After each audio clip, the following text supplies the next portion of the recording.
Howdy folks and good afternoon. So once again I find myself in the middle of nowhere and there's a very nice Proton Savvy here. Ayo.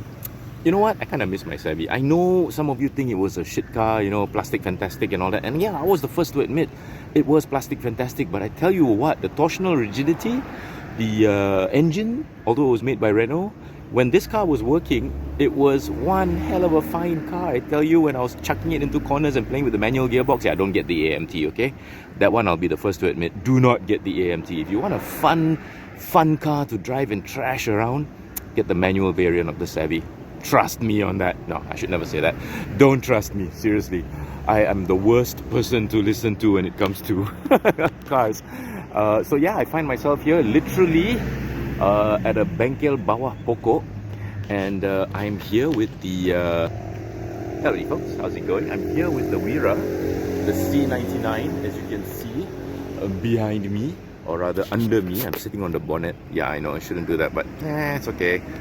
My cars, they know me. So why am I here? I am actually here because oh, there's a Saga there too, and a Kanchil, and another Saga.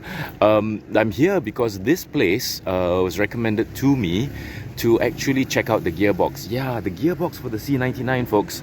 I'm sad to say, while the engine is absolutely brilliant, the gearbox, wide oriented, yeah, the gearbox on the C99, sadly it crunches when it's going into 5th gear. And the other day at 220, it popped out of 5th gear. Sorry, I meant 120. I meant 120. I didn't mean what I just said, really, honestly. At 120 PDR, I'm at 120 only. Sorry, just 10 kilometers an hour over the speed level. What was I saying? Yeah, it popped out of gear. At the higher speed, it popped out of gear. It did it twice. And third time's the charm. The moment that happened again, I decided to actually find a place where I can get the gearbox overhauled. A gearbox overhaul is not cheap, folks. In fact, a gearbox overhaul can actually be more expensive than an engine overhaul. Prices start at about 1,200, depending on what's needed. And if you need to change parts, it can go up to almost 2 grand to overhaul a gearbox. But you know, whatever is needed, whatever it takes, because this car is just absolutely brilliant. The way the suspension has been set up, the way the Fazil Alang and Fauster, his guys at Fauster, did the suspension. Yes, this is not an optional accessory. This is a standard equipment. I need this. So yeah, the work that Fauster did was just amazing. So while I'm here and while I'm waiting, let me address a situation, or rather a request somebody made in the comments recently. I think his name was Mystic Mac. What do I do? What does it entail? What do I do when I have to when I want to sell a car or buy a car? Well, since this channel has gotten popular, or rather since I put more effort into it, and when I semi-retired, I've gone through about 20 cars already. I still have 10, so I've bought and sold about another 10, and it has been fun. And what does it entail? A few moments later. Right, so part 2. Sorry, a few moments later. Okay, first thing I need to tell everybody, I'm not a car flipper, yeah? I don't buy and sell. I'm not a used car dealer. I'm not a flipper. I'm a genuine old school car enthusiast. So when I buy a car, it's because I like it.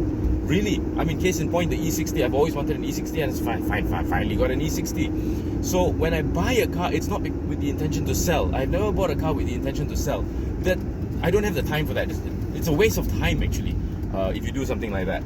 And unless you are doing it as a profession, aka used car dealer, don't bother. Okay, flipping cars, you need a lot of time on your hands for the actual processes of it. So I'm a car enthusiast. I buy cars because I love them. I bought this Safiro, which I'm driving, because I couldn't. For years, I tried to find an A31 in original condition. None. They've all been modified for drifting. All that I found, mostly, okay, I would say 99% modified for drifting. So to find an actual original condition is A31 Safiro was like finding a unicorn lah. So that's why I had to buy it.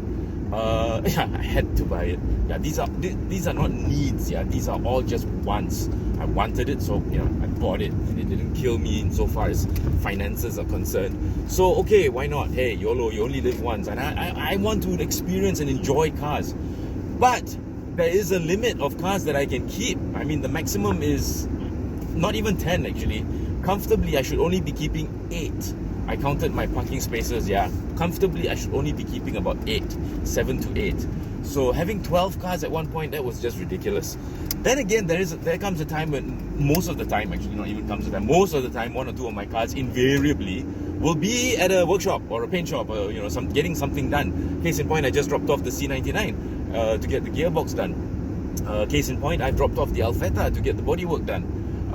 Case in point, I've got my E60 in another at Kenzo, and it's not ready yet. So let's get that out of the way straight away. I'm not a car flipper, okay? I don't buy and sell just for the hell of it, because I want to make a profit or anything. And in fact, any of you who have bought cars from me before will know that I don't really make a profit on my cars. In fact, there are a couple of cars that I've actually lost money. Yeah.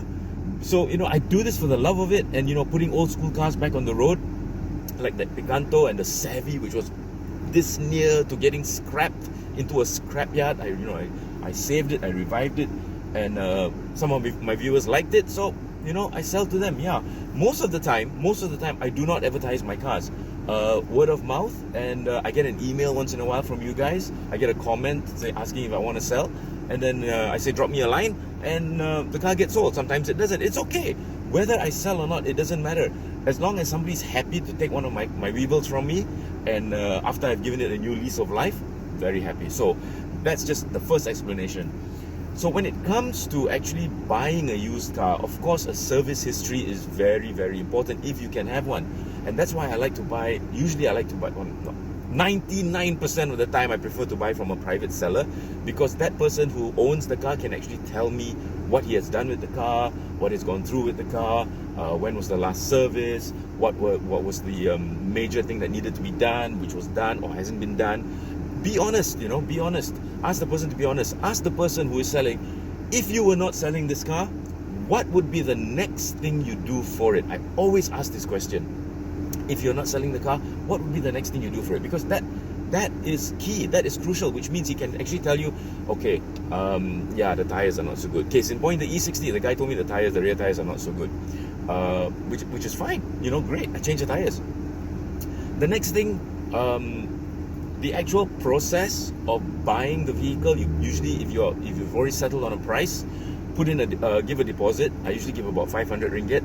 That way they can take the ad off the wherever it is, and they can start the process of getting a Puspakom inspection. Normally the seller does the Puspakom inspection, the buyer pays for it, but you can negotiate that, because the guy is selling the car, he has to make sure that it's proper and legit to be sold, so they should actually pay for the Puspakom. Okay? Now, Puspakom, there's 2 options. You can make an appointment and drive in to one of the depots, one of the kiosks, one of the places, or you can do Puspakom mobile, which is 100 ringgit more than the actual Puspakom. Now, the actual Puspakom is only about 31 ringgit 80 cent. So for mobile to come to your house or your business or your premises or wherever it is you want them to come to, it's 100 ringgit more. So it's 131 ringgit and 80 cent. All this is done online now. You can do it all online, puspakom.com.my, or just Google Puspakom mobile or Puspakom inspection, and you can get the link.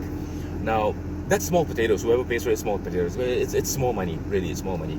And next, if the Puspakom fails, he is entitled to actually rectify whatever caused it to fail. Sometimes it could just be the tint. He forgot to take off the tint, the car fails. So that's the good thing about mobile, though. They let you rip it off straight away. Your tint is too high, so you can rip it off. Going to the depot, they won't allow you to do that. They will fail you straight away.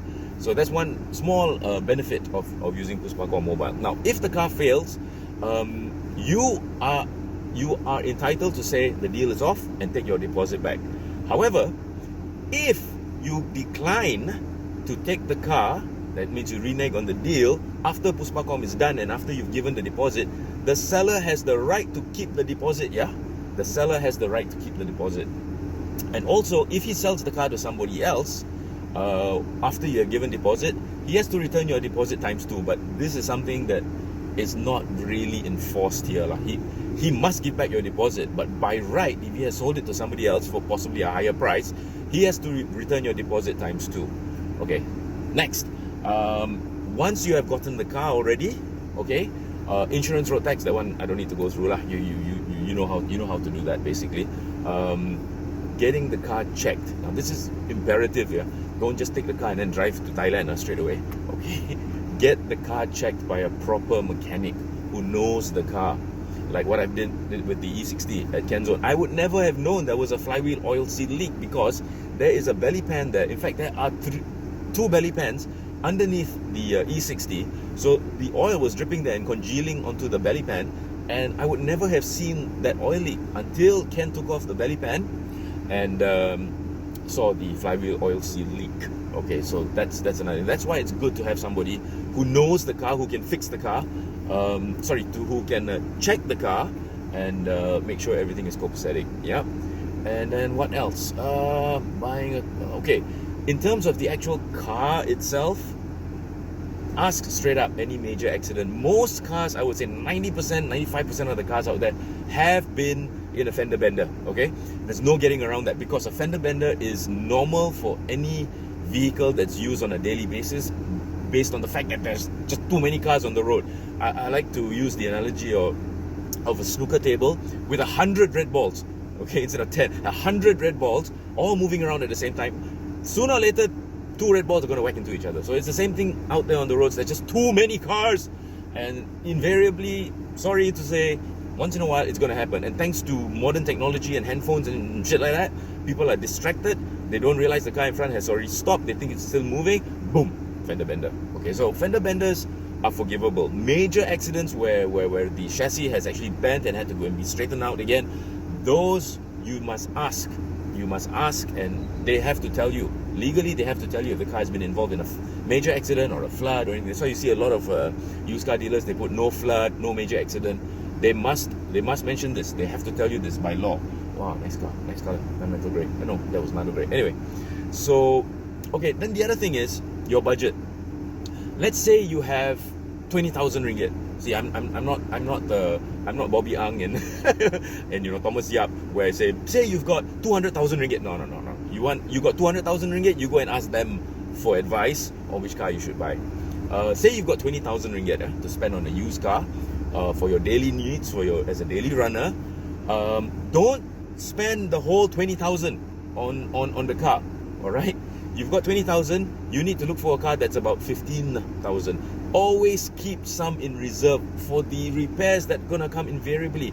I've said this before, I don't care how well the seller says the car has been kept. I don't care how he says just buy and drive, no repair needed. You will see a lot of those comments or that text on used car ads. No repair needed, just buy and drive. Bullshit. There's always going to be something, okay? There's no such thing. I have bought so many cars. I have never come across a car that was exactly that. No repair needed, just buy and drive. Buy and drive to the workshop, yes, okay, but no repair needed, sorry. Never happened before. There's always something to be done. Always. So keep some portion of your budget to actually get those things done. Okay, there's more, but I've already gone into 10 minutes, so I gotta stop here. You take care, y'all. I'll talk to you all soon. If you have any more questions of what I've just asked, of what I've just said, please ask in the comments, okay? And I'll talk to you all soon. Yeah, take care, y'all. I'm gonna make sure I press this button proper time. I didn't, and see, wrong button. The last time I didn't, and you got 30 seconds of my face doing nothing. Take care, y'all. Have a nice day. Talk to you all soon. Bye.